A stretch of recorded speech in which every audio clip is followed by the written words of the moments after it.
A faded mural is not an empty wall. It is a conversation cut short, a story with its most emotional passages erased. These ancient paintings hold a secret language, one spoken not in words, but in color. By the end of this exploration, you will gain the ability to see the hidden emotional world within any historical artwork. We will uncover how a single shade of red could communicate divine fury, or a specific blue could induce a state of peace. What forgotten feeling do you think is waiting to be rediscovered on these silent walls? Think of the immense, soaring walls of a medieval cathedral, completely enveloped in painted narratives. For the vast majority of people living centuries ago, these murals were not art in a gallery. They were the books, the newsreels, and the spiritual guides of their time. Before literacy was widespread, societies relied on these powerful visual stories to transmit their most vital knowledge. A community's deepest fears, its highest hopes, and its understanding of the universe were all encoded onto shared walls. This was public communication on a monumental scale. The sheer size of a mural was part of its power, commanding the attention of everyone who entered the space, from a humble farmer to a powerful king. This context transforms how we see the colors used. Each pigment was not a casual artistic choice. It was a deliberate decision, a carefully selected tool to guide the emotions and beliefs of an entire populace. A vibrant red in a religious scene was not just a color, it was a signal of sacred power or martyrdom. A specific green was not merely decorative, it could represent life, fertility, or even poison, depending on the cultural context. When we realize that these artists were, in effect, crafting the emotional and psychological landscape of their communities, the fading of their colors becomes far more than a physical loss. It is the quieting of a once vibrant voice. The mystery deepens when we ask what specific emotional states these colors were meant to evoke. What feelings have been muted as these pigments have faded over the centuries? That deep indigo in Japanese woodblock prints was far more than a beautiful pigment. It was a cultural key. In the world of historical murals, color was rarely just a visual choice. It operated as a sophisticated, unspoken language. Every hue was a word in a cultural code, instantly understood by the people for whom the mural was created. An artist selecting a specific red was not merely thinking about decoration. They were choosing a symbol loaded with shared meaning. In many Eastern traditions, that very red communicated celebration, good fortune, and vibrant life. Yet, walk into a medieval European chapel, and you might find the exact same red pigment telling a completely different story, one of sacrifice, martyrdom, and sacred blood. The color itself remained the same, but its message was entirely transformed by its cultural context. This is why the slow fading of a mural is so profound. We are not just watching a painting grow dim. We are witnessing the gradual silencing of this intricate language. The vibrant message painted for a specific audience becomes a quiet, fragmented whisper, its original emotional and cultural significance slowly washing away. To truly understand what a mural was meant to say, we must first learn to read its colors, and to do that, we must investigate the very substances that gave those colors their voice, the precious and often surprising materials that made this silent communication possible. The artisan's hand grinds a lump of deep blue stone into a fine, celestial powder. This was not mere paint making, it was a form of alchemy. The brilliant blue from lapis lazuli was more precious than gold, sourced from a single remote region of Afghanistan and transported across continents. The cost was astronomical, both in currency and in human effort. So when an artist applied this specific blue to a wall, it was a statement of profound significance. It was not just a color representing the sky or the sea.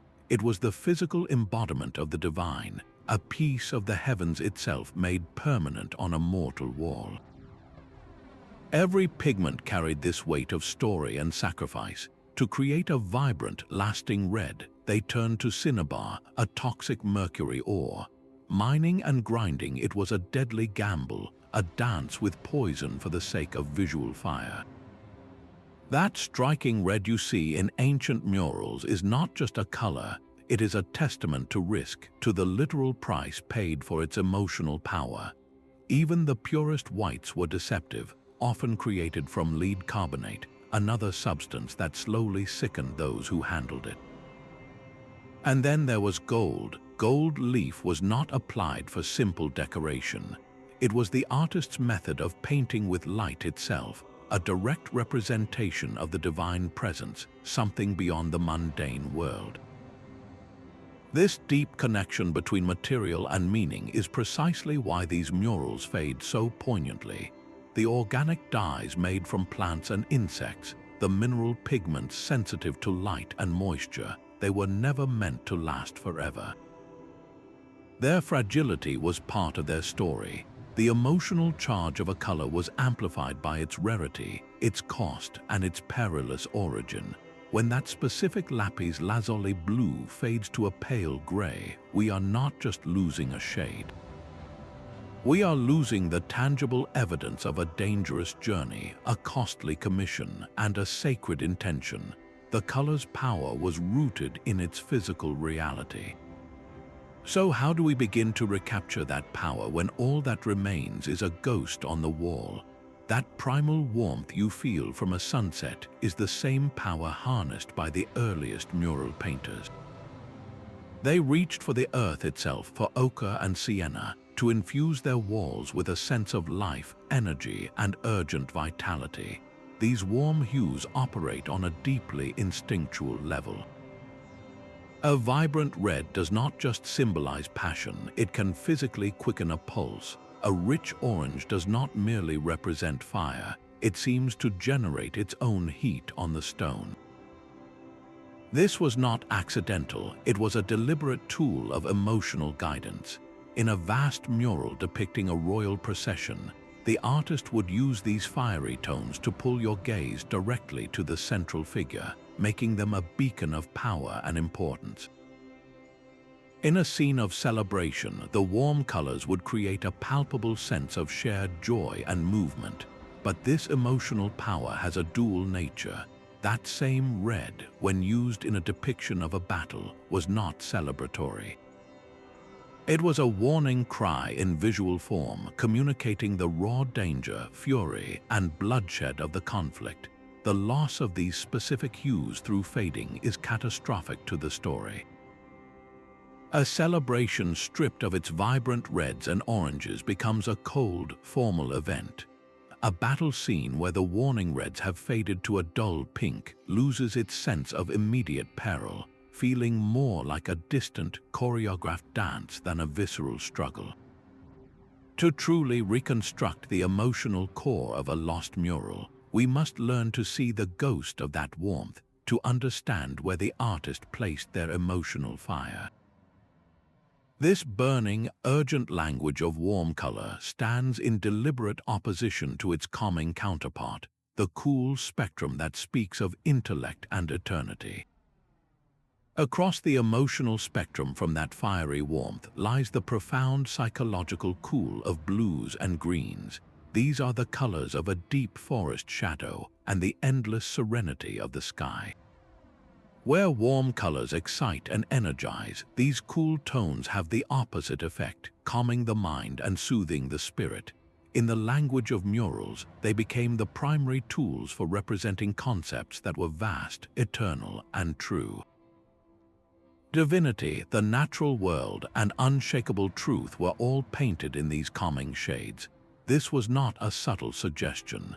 The use of a specific, brilliant blue like ultramarine, painstakingly made from lapis lazuli, was a deliberate and costly proclamation. Because the pigment was more precious than gold, its application was reserved for the most sacred elements of a composition. In a Christian mural, the Virgin Mary's robes were not blue by accident. That specific, expensive blue was a visual shout, instantly signaling to any viewer her supreme importance and heavenly nature. It was a color that conveyed not just divinity, but the immense value and reverence due to that divinity. The slow fading of these cool tones creates a devastating emotional vacancy. A mural depicting a serene paradise loses its anchor of tranquility when its blues wash out to pale gray. The composition no longer feels balanced or deep. It becomes emotionally shallow and strangely unsettled, as if the very soul of the piece has evaporated.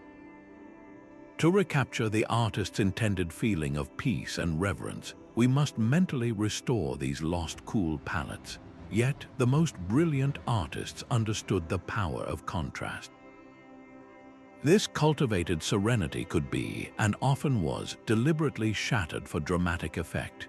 A single figure cloaked in a warm, urgent red, placed against a field of tranquil blue, would crack the composition like a thunderclap, creating a focal point of conflict or passion that was impossible to ignore. There is a profound stability in the colors of the land itself. Earth tones, the rich browns, deep umbers, and muted greens of fertile soil and ancient stone formed the foundational layer of countless murals. These were not the showy, expensive pigments reserved for gods and kings. They were the colors of the everyday world, and they carried a symbolic weight just as heavy as any celestial blue.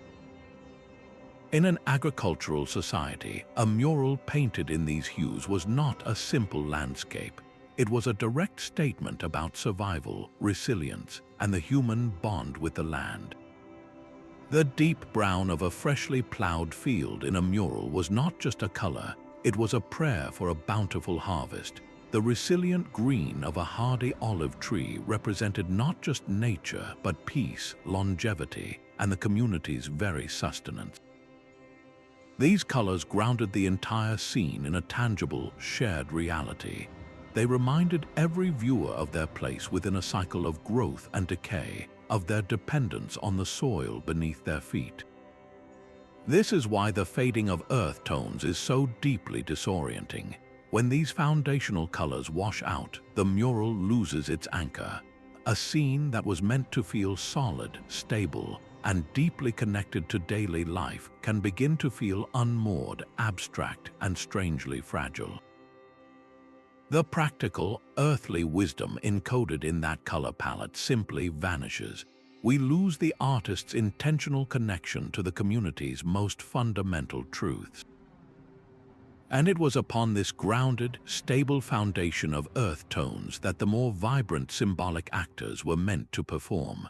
The brilliant red of a royal banner or the divine gold of a halo needed that quiet, earthy backdrop to truly sing, to stand out as something extraordinary against the world of the ordinary. This interplay between the grounded and the divine leads us to the most complex and emotionally charged color of all, a shade that could symbolize both life and death, creation and decay. The ruins of Pompeii offer a heartbreakingly clear window into this lost language of color. Step inside a villa preserved by volcanic ash, and you will find not just empty rooms, but walls filled with ghostly silhouettes. These faded outlines whisper of parties, of gardens, and of daily life frozen in a single, catastrophic moment. The original murals were not subtle or muted. They were explosions of life, painted with a stunning spectrum of colors to make the mythological and the mundane feel equally immediate and real. The emotional power of these scenes was in their vibrant authenticity.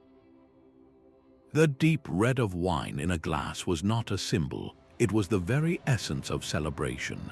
The lush green of a garden fresco was not a decoration, it was a breath of fresh air and a promise of tranquility within the home. The shimmering gold used for a piece of jewelry was a direct reflection of tangible wealth and personal beauty. These colors did not just depict life, they performed it, creating an environment of joy and vitality that its inhabitants experienced every single day. The tragedy is twofold. While the volcanic ash of Mount Vesuvius miraculously preserved the city for centuries, it also set a trap. Once these murals were exposed to modern air and light, the very pigments that made them so alive began to fade at an accelerated pace. The vibrant reds derived from cinnabar darkened or washed away. The brilliant greens made from precious minerals lost their vitality. We are left with pale echoes, a visual husk of the emotional world they once built. But by meticulously studying the microscopic pigment fragments that remain, we can begin a process of digital resurrection. We can restore that celebratory red to the wine cup, bringing the party back to life. We can flood the garden fresco with its original, calming green, allowing us to feel the intended serenity. This reconstruction is not just an artistic exercise. It is an emotional recovery. It allows us to understand with stunning clarity that for the people of Pompeii, color was not an extra layer of beauty. It was the fundamental ingredient for creating a home filled with specific, tangible feelings of joy, comfort, and vitality. Their lived emotion was painted directly onto their walls. The most dramatic statements are sometimes made in silence. In the world of murals, the absence of color speaks with its own powerful voice. Black and white were never mere empty spaces waiting for color to arrive. They were active, emotional forces in their own right.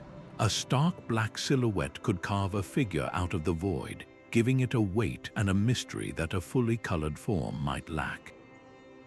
This was the power of contrast, used with masterful skill centuries before the term graphic design existed. An artist wielding pure black was tapping into a deep well of universal understanding. It was the color of the fertile earth, of the finality of death, and of the elegant unknown. When used to outline a form, it could bestow a sense of monumental permanence, as if the figure were carved from stone rather than painted on it. White, its perfect opposite, was rarely just an empty background. It was the color of pure light, of divine revelation, and of untouched beginnings. In many traditions, white garments were reserved for the most sacred figures or the most profound rituals, signaling a state of spiritual purity that transcended the messy, colorful world of humans. The true genius, however, lay in the interplay between them. This technique, known as chiaroscuro, was the artist's method of painting with shadow and illumination. It was not about flat shapes, but about using deep blacks and brilliant whites to sculpt the air itself, creating an illusion of breathtaking depth on a flat wall. A face emerging from a dark background felt truly three-dimensional, as if it were stepping into the viewer's own space. This dramatic tension between light and dark could guide the eye with an invisible hand, forcing you to look exactly where the storyteller wanted you to look. The emotional stakes of a scene were often defined by this balance. A moment of divine revelation would be flooded with light, while a scene of betrayal or doubt would be cloaked in encroaching shadows. This is why the damage to these achromatic values is so destructive to a mural story. Centuries of accumulated soot from candles or fireplaces can slowly fill in the artist's carefully planned shadows, turning a dramatic, deep space into a flat, grimy wall. Chemical changes can cause once vibrant white pigments to darken or yellow, dimming the divine light they were meant to emit. When this happens, the entire composition loses its punch. The dramatic tension evaporates, the figures lose their sculpted depth and become ghostly, floating in a murky, undefined space. The emotional rhythm of the story, once conducted by the masterful play of light and shadow, falls silent. To see a mural only for its color is to miss half of its emotional power. The silent, stark dialogue between black and white set the entire visual and emotional stage, making the brilliant colors, when they appeared, feel all the more miraculous and significant. A perfectly composed musical chord resolves into a single, resonant feeling. This is the secret power of color harmony in a mural. The artist was not just placing individual colors next to each other, they were composing an emotional atmosphere, note by chromatic note. A palette of analogous colors, like different shades of blue and green flowing into one another, could create a profound sense of peace, as vast and calming as the sea meeting the sky. This was a visual lullaby meant to soothe the spirit and inspire quiet contemplation. But the artist could also choose to create a different kind of energy. By placing two complementary colors directly opposite each other on the color wheel, like a vibrant red against a brilliant green, they generated visual excitement. This clash was not a mistake. It was the artistic equivalent of a dramatic chord in a symphony, a moment of tension and conflict designed to grab your attention and hold it. The entire emotional power of the scene often resided in this delicate, intentional balance, and this is precisely what time destroys. Pigments do not fade uniformly. A brilliant red might darken and disappear long before its neighboring green begins to weaken. When this happens, the entire composition falls out of tune. A scene meant to be a serene vision of paradise built on harmonious blues becomes a jarring collection of mismatched, pale tones. The intended emotional melody is replaced by a visual dissonance, a cacophony that the artist never intended for us to see. By carefully analyzing the fragments of color that remain, we can begin to reconstruct these lost relationships. We can listen for the ghost of that original harmony, allowing us to re-hear the emotional chord the artist so carefully composed for their audience. Who were these master composers, the individuals who understood how to orchestrate such powerful color symphonies onto silent walls? This master painter stood before a vast, empty wall with the soul of a composer and the mind of a chemist. They were an emotional architect designing entire psychological experiences with a palette of ground minerals and organic dyes. Their primary tool was color, and their blueprint was the human heart. They knew, through intuition or hard-won tradition, that a specific shade of red could make a viewer feel a pang of reverent fear, while a particular gold could lift their spirits into a state of divine hope. This was a sophisticated form of emotional engineering. Long before such a concept had a name, they understood color theory in practice, not just in principle. A deliberate shift in a scene from a sorrowful, cool blue to a warm, radiant gold was not a simple visual transition. It was a guided emotional journey, moving the viewer from a feeling of loss directly into a state of redemption and grace. This is why the fading of their original color work is such a profound loss. It is the equivalent of watching a powerful film with the director's audio commentary permanently muted. We can still see the basic plot, the characters, and the action unfolding on the wall, but we are completely missing the intended emotional subtext, the subtle cues that were meant to guide our feelings from one moment to the next. When we appreciate the artist in this role, our respect for these murals deepens immeasurably. We stop seeing simple decoration and start recognizing a complex, deliberate construction of feeling. And sometimes within that construction, the artist embedded secrets. A specific color might have been chosen not for its general effect, but to communicate a hidden message to a select few viewers, a subtle layer of meaning invisible to the untrained eye. This sophisticated control over emotion raises a pivotal question. How do we, centuries later, begin to measure what has been lost? A mural is a storyboard painted in light and pigment. Artists used color not merely for beauty, but as a director uses pacing in a film to control the rhythm and focus of the visual narrative. They orchestrated the viewer's journey across the wall with deliberate chromatic cues. A key moment of a miracle or a declaration of victory would be rendered in the most brilliant, saturated colors available. These vibrant reds, shimmering golds, and celestial blues acted as visual climaxes, stopping the eye and searing the most important story beats into memory. In stark contrast, the scenes of lesser importance, the establishing shots of landscapes or the crowds of secondary figures, were often painted in muted, desaturated tones. These quieter colors created a sense of background depth, pushing less critical events into a visual distance and allowing the main action to pop forward with undeniable force.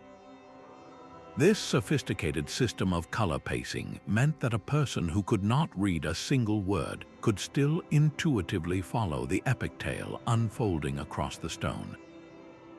They would feel the story's rhythm, understanding exactly where to look and what was most significant based purely on the artist's chromatic guidance. The tragedy of fading is that it destroys this narrative hierarchy with a cruel, uniform hand. When every pigment fades at a similar rate, the entire composition flattens. The once brilliant climaxes lose their fire, sinking into the same muted tone as the background events. The story, once so clear and compelling, becomes a confusing jumble of equally dull figures, its dramatic flow completely broken. To recover the artist's intended narrative, we must do more than just restore individual colors. We must decode their original relationships, identifying which hues were meant to shout and which were meant to whisper. Only then can we feel the story's true pulse and understand how color dynamically guided an audience through a tale, one emotional beat at a time. A saint's golden halo was not always gold. For those who knew how to look, the original Pigment could reveal a hidden world of spiritual rank and secret knowledge. The most fascinating murals often contained a second, more exclusive layer of communication painted just beneath the surface of the main story. This was a language of the initiated where color became a sophisticated code. A specific shade of yellow, now faded to a dull beige, might have once distinguished a saint who performed a particular type of miracle, a detail lost on the general public but crystal clear to the educated clergy. In a bustling market scene, a merchant figure wearing a very precise green cloak could have been a silent advertisement, a signal to fellow guild members that this was a trusted brother. Even a sequence of colors in a decorative border could be a clever cipher, spelling out a hidden name or a sacred date for those trained to decipher it. These subtle chromatic whispers were the most fragile part of the mural's message. They relied on precise, often delicate, pigment mixtures that were the first to degrade under light and moisture. When that specific guild green fades to a generic gray, the secret handshake vanishes from the wall. The loss is not just of color, but of an entire layer of social and spiritual history, a covert network of meaning that once thrived in plain sight. This transforms the work of the art historian into a compelling detective story. They are no longer just restoring art, they are cracking a visual code, using chemical analysis and historical records to recover messages meant for only a few eyes. The quest to uncover these hidden meanings forces us to confront a profound truth. Color was not only a public language for the masses, it was also a precise tool for the esoteric, a way to embed secrets into the very fabric of shared space. A mural never existed in a vacuum of pure white light. Its true emotional power was unlocked by the flicker of a candle flame or the slow arc of the sun through a stained glass window. These original light sources were not static, they were alive, transforming the painting throughout the day and night. An artist working in a dimly lit crypt understood this intimately. They would deliberately use shimmering gold leaf in a specific area, knowing that when a priest's candle passed by, that patch of wall would suddenly ignite with a flash of divine light, as if heaven itself were responding to the ritual. The deep reds and blues, appearing somber and flat in the daytime, would become rich and velvety in the warm, dancing glow of torchlight, adding a sense of mystery and depth that modern museum lighting completely fails to replicate. This was a calculated collaboration between the artist and the environment. The entire emotional experience was choreographed around the movement of light and shadow. When we view these same murals today under the sterile, uniform glare of electric bulbs, we are seeing a ghost of the intended performance. The dynamic interplay of revelation and concealment is gone, and with it, the suspense and wonder the artist so carefully built into the work. This loss is compounded by the environment's more destructive side. Humidity in a seaside chapel does not simply dampen the walls, it initiates a slow, chemical warfare on the pigments. The salt in the air reacts with the paint, bleaching out vibrant colors and leaving behind a pale, chalky residue. Centuries of smoke from incense and candles deposited a fine, dark film over everything, muting the brilliance and obscuring the carefully planned contrasts between light and dark. Even the gentle breath of thousands of visitors over the years, each exhalation adding minuscule amounts of moisture and acid to the air, contributes to the gradual erosion of the mural's emotional voice. To stand before a faded mural and feel its intended impact, we must therefore do more than just visualize its original colors. We must mentally reconstruct the cathedral's sacred gloom, the way a single beam of sunlight would have fallen like a spotlight on a central figure, or how the collective warmth of 100 oil lamps would have made the entire scene feel alive and pulsating with communal faith. The art and its environment were one single, immersive experience. When that environment changes or turns hostile, the emotional core of the mural begins to dissolve, leaving us with a beautiful but silent shell. A funeral procession painted in brilliant gold and vibrant crimson would have stopped a medieval viewer in their tracks. This was the artist's most daring psychological move, the calculated subversion of color itself. We expect scenes of mourning to be cloaked in somber grays and mournful blacks, colors that mirror our own feelings of loss. But a master painter could deliberately break this rule to deliver a far more complex message. By depicting grief with a palette of celebration, they were making a profound theological argument, perhaps suggesting the deceased's glorious ascent to heaven, a concept so joyful it transcended earthly sorrow. This was not a mistake, it was a visual argument meant to challenge and disrupt. Imagine a vast mural of a legendary battle, but instead of the expected chaotic reds and brutal dark tones, the entire scene is rendered in soft, almost gentle pastels. The artist's intention here is not to glorify the violence, but to critique it. By stripping away the conventional colors of fury and heroism, they force us to see the conflict with new eyes, perhaps to perceive its inherent tragedy or its absurdity. The emotional power comes from the jarring disconnect between the subject matter and the color treatment. This cognitive dissonance makes us stop and think, engaging our intellect alongside our emotions. The most brilliant deceptions were often painted in the most beautiful colors. A depiction of hell might incorporate shimmering, alluring golds not to make the damnation appealing, but to symbolize the seductive, beautiful lies that lead a soul into sin. The loss of these specific, rebellious color choices is a devastating blow to our understanding. When the provocative pastels of the anti-war mural fade to uniform beige, the artist's critical voice is silenced. The painting becomes just another generic battle scene, its powerful commentary utterly erased. We lose the very element that made it a work of genius rather than a simple illustration. To find the most sophisticated and critical artistic minds in history, we must look for these ghosts of chromatic rebellion, for the places where the colors on the wall deliberately defied the story they were telling. It is in these intentional contradictions that color reveals its ultimate power, not just to evoke a feeling, but to challenge an entire worldview. That celestial blue on the church ceiling was a direct conduit to heaven. For a medieval believer, this was not a metaphor. It was a physical and spiritual reality, a visual pathway connecting their humble prayers to the divine majesty above. Across the world, in temples, mosques, and shrines, color served this exact same sacred function.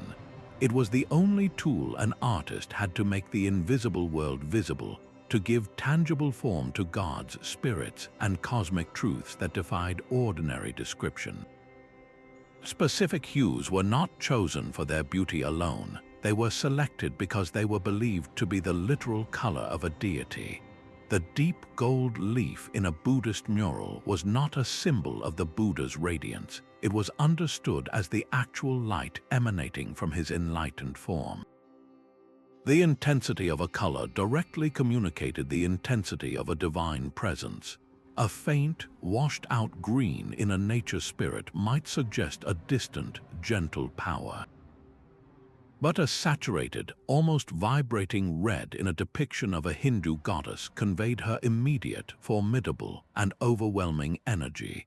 This is why the fading of these sacred colors is such a profound spiritual loss. It is not an aesthetic decline, it is the severing of a wire, that visual link which for centuries allowed a person to feel the direct presence of the divine, simply goes dead. The connection is broken. The mural becomes a historical artifact rather than a living portal.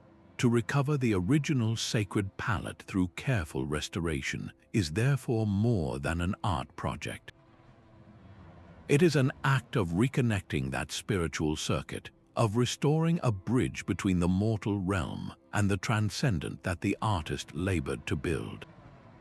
The power of these colors was understood not just as visual, but as genuinely metaphysical, a force that could alter a viewer's state of grace simply by being seen. This belief in color's sacred power raises a final, haunting question.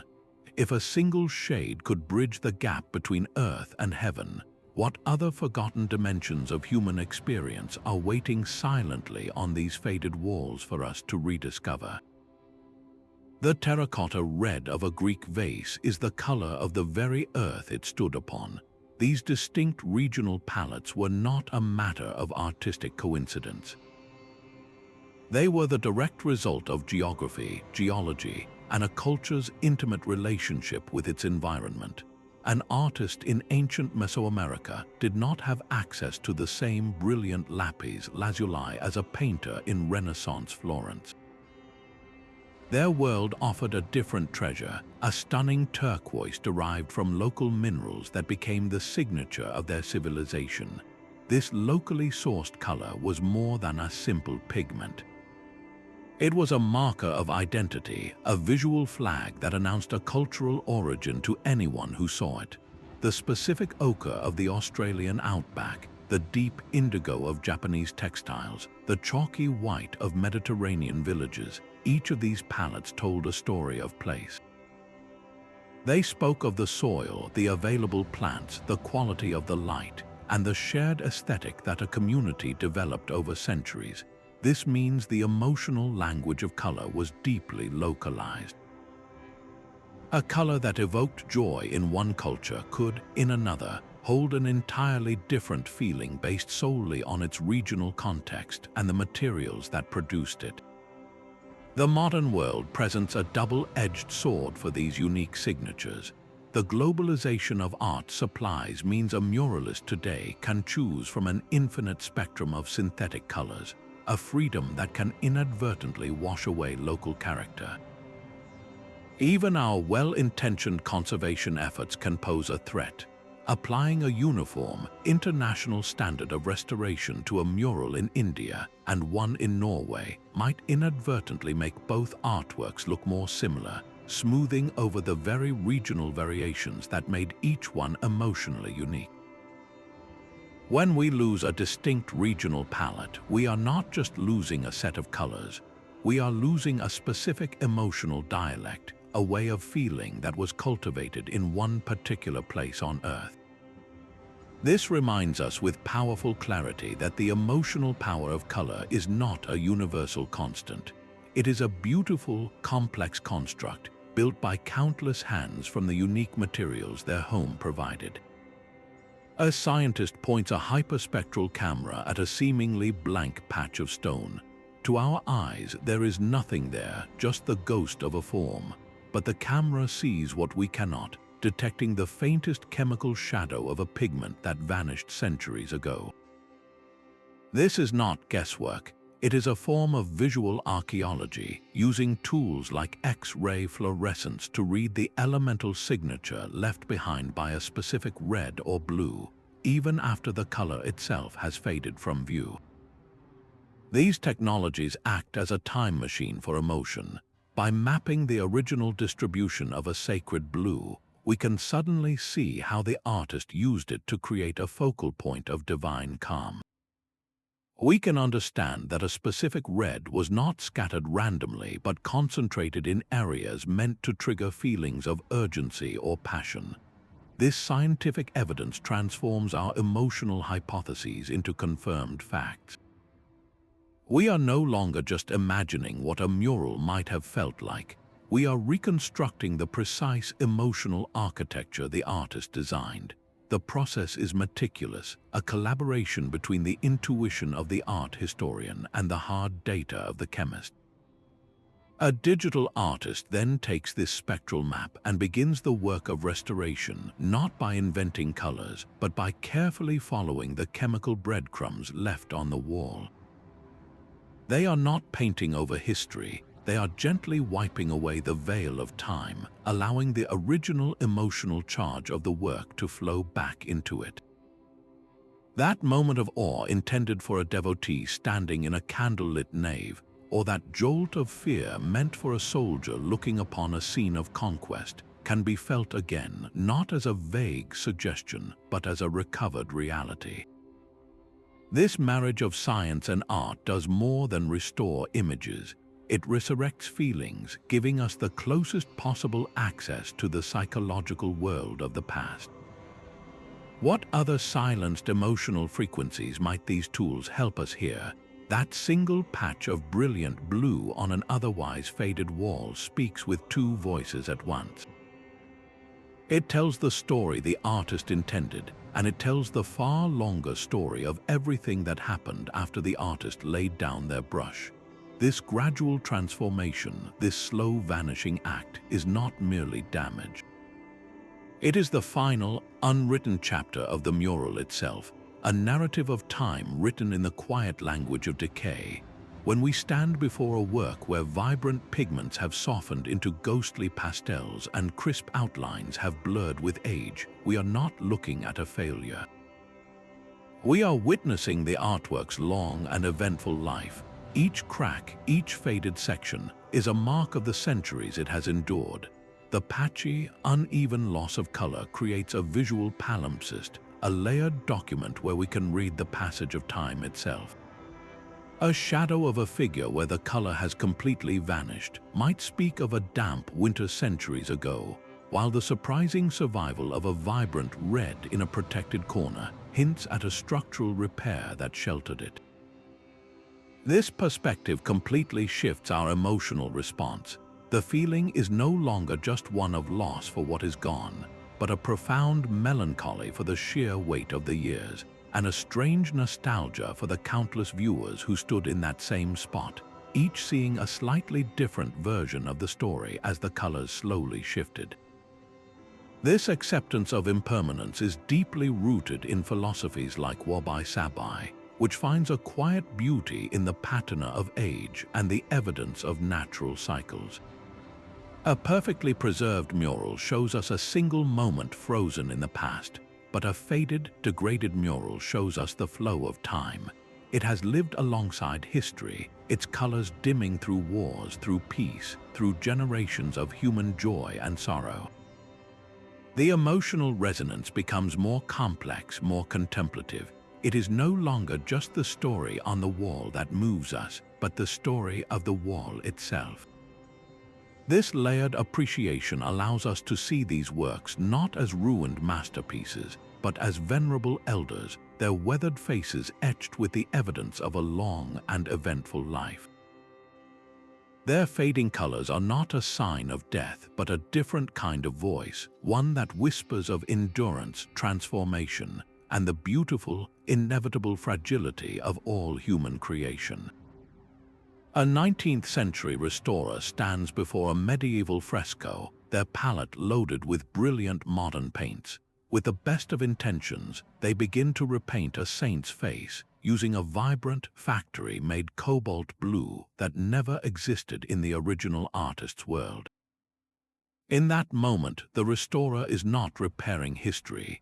They are overwriting it, imposing their own era's aesthetic and emotional sensibilities onto a voice from the distant past. This was the great, tragic irony of early restoration. The very act meant to preserve a mural often ended up silencing its original emotional power for generations. These historical missteps were not born of malice, but of a fundamental lack of tools.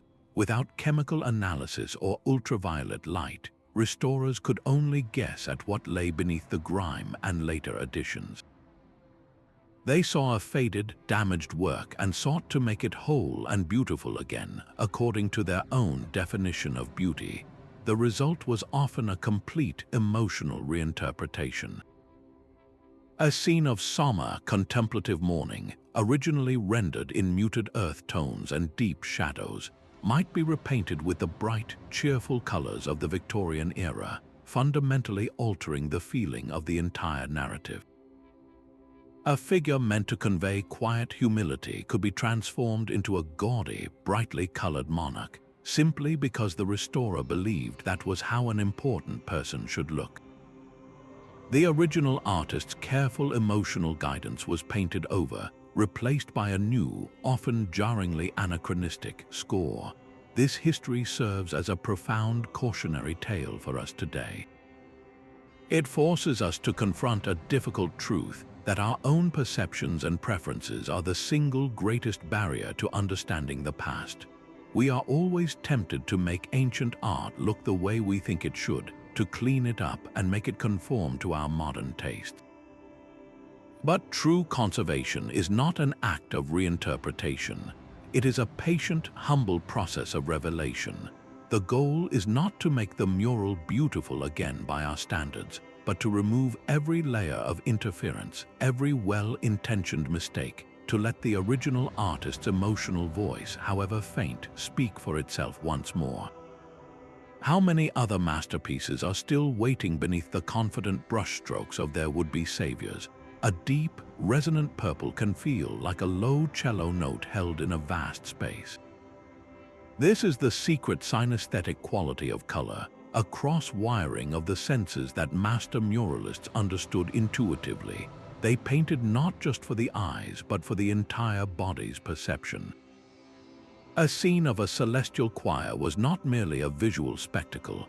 The artist would use sharp, brilliant gold and shimmering white to create a sensation of high, ringing chimes, a visual harmony that you could almost hear. In contrast, a depiction of an approaching storm might be rendered in heavy, brooding violets and deep grays, colors that feel like a roll of distant thunder, a vibration you feel in your chest before you hear it with your ears.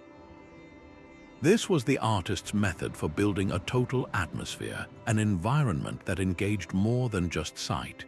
Think of a bustling market scene, painted with a jumble of clashing reds and greens. This was not a simple representation of a crowd.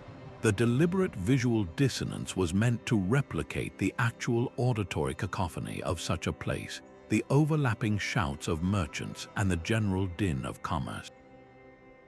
Your eyes would translate the color chaos into a feeling of noisy, vibrant life, When these specific color relationships fade, we lose far more than a picture. The market scene, stripped of its clashing reds and greens, becomes a quiet, orderly tableau. The celestial choir, its brilliant golds dimmed, loses its heavenly chorus. The artwork is flattened from a multisensory event back into a simple, silent image. We are left with a ghost of the immersion, unable to feel the rumble or hear the music the artist so carefully composed. This reveals the ultimate ambition of these works. They were not meant to be viewed, they were meant to be experienced with your whole being, a complete sensory portal into another world. A vibrant splash of ochre on a humble tavern wall tells a story that grand palace murals never could. In the quiet corners of history, far from the soaring cathedrals and imperial halls, a different emotional language was being painted. These were the narratives of the common people, the folk artists, and the marginalized communities whose lives were rarely deemed worthy of official record. Their palettes were not built from lapis lazuli or precious gold leaf, but from the very earth beneath their feet. They used the rich browns of local clay, the resilient greens of common weeds, and the warm reds from crushed local insects. These humble colors did not speak of divine power or royal authority. They whispered of the bread baked in a shared oven, the resilience of a harvest after a hard winter, and the simple, unadorned joy of a community celebration. This was the emotional vocabulary of daily existence, painted with pigments that were accessible, affordable, and deeply connected to a specific place and way of life. When these colors fade, the loss is uniquely devastating. We are not just losing art, we are losing the emotional fingerprint of the everyday person.